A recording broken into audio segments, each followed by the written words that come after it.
Some big developments on Thursday with Chelsea owner Roman Abramovich, one of several Russians sanctioned by the UK government. Joined by ESPN FC senior football writer James Ollie. Let's start, James, by putting this in layman's terms. What does this mean and what could this mean? Well, in terms of the day-to-day running of the club, Chelsea can still operate as a Premier League side, but the talks over the sale of the club have now been put on hold as a result of these government sanctions. Roman Abramovich, if he wants to continue to sell, will have to apply for a special licence from the government, which the indications are that he could get if he wants to continue with it, which we assume he will. But Chelsea will be able to fulfil their fixtures. They'll still be able to continue to pay their staff, but there will be quite a lot of restrictions on them in terms of their day-to-day business, and they certainly won't be able to operate with the sort of financial freedom that they're used to, certainly under Roman Abramovich's tenure. We've seen pictures of Chelsea Megastore shut for now with no knowledge of when it will reopen. We've seen opposing clubs saying we cannot sell tickets to you for games at Stamford Bridge for tickets that haven't already gone on sale. Who will this affect most?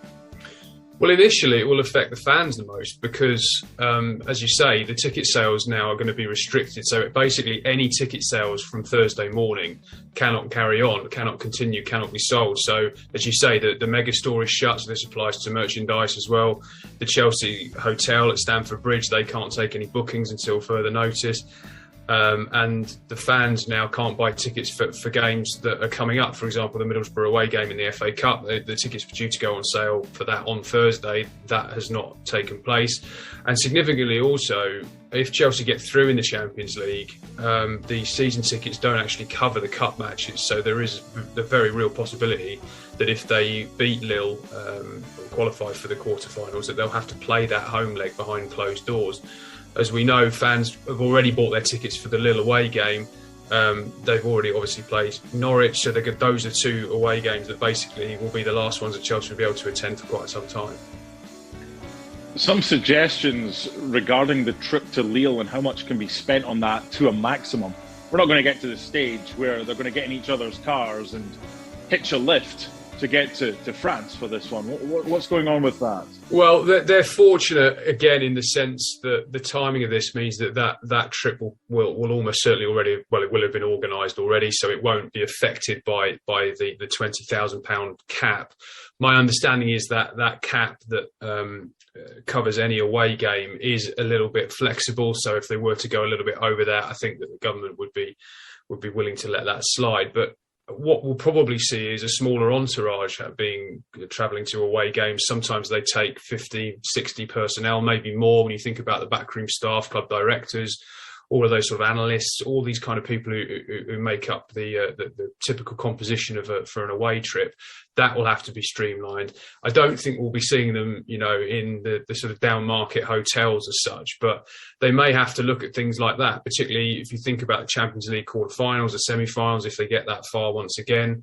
You're talking about cities that are further afield than Lille. Again, Lille is actually sort of accessible from London via the Eurostar, so you can get a train there. There's obviously a short plane flight. But if they were to go somewhere else further afield in Europe, and even some of the away games up north in England, quite often they would fly to those matches. So they may now be looking at getting trains or maybe taking coaches and revising their schedule around that. So there will be an impact there of some description. There's also a £500,000 limit on staging home games. And while that shouldn't affect things too much for the typical match day going fan, it might affect the commercial experience and the corporate experience. In the boxes on match day when they get the sort of lavish lunches and the alcohol and all that sort of thing, some of that might have to be scaled back just to make sure that it falls within that budget. Chelsea fans have done nothing wrong here, yet they're likely to be punished. Is there anything stopping Chelsea from handing out free tickets to games to their own supporters because they would rather have a full house of 40,000 Chelsea fans not paying than play it behind closed doors? Can they do that? It's a good point. I think it's something that they'll look to explore. Theoretically, there's no reason why that they can't, because the whole reason why this is happening is technically if they're generating money from ticket sales, that money could be taken directly to the owner and therefore he could profit from it. And as an asset being frozen by the UK government, they can't generate money in that way. So obviously they wouldn't generate income if they had free tickets, but then you sort of open up yourself to the issue of, well, do you give them free food? Do you give them free drinks? How do you kind of process the catering side of it? But I think, it's one of many things that they're looking at the moment. You cannot underestimate how much this has taken everyone by surprise. One final point, kind of on the off-the-field issues. A couple of weeks ago, or less than that, Roman Abramovich handing over the kind of day-to-day ownership of the football club to the charitable arm. The more we delved into that, we kind of thought, well, he's still the owner. This is now a problem for him. And you mentioned a couple of minutes ago that he can apply for special dispensation to still sell the football club. If he gets that, how do they ensure that he does not profit, because this is the whole point of this, from the sale of the football club, and any monies earned from that don't go to him?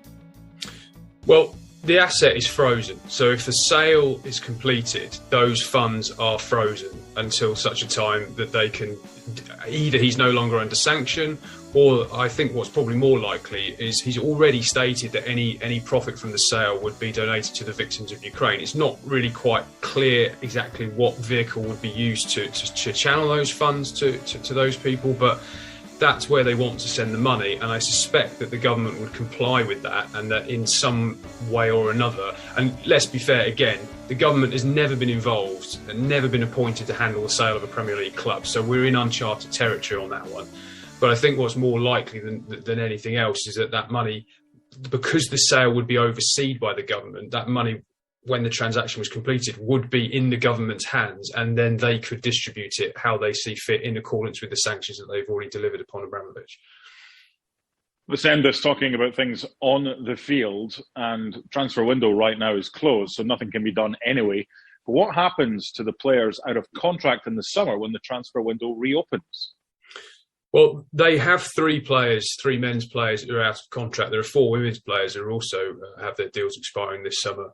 Just to concentrate on the men's side, there's Azpilicueta, Rudiger, and Andreas Christensen. All three of those have their deals expiring at the end of the season. And as it stands, under these sanctions, they cannot sign those players to new contracts. Stands to reason, because we don't know who the owner is going to be.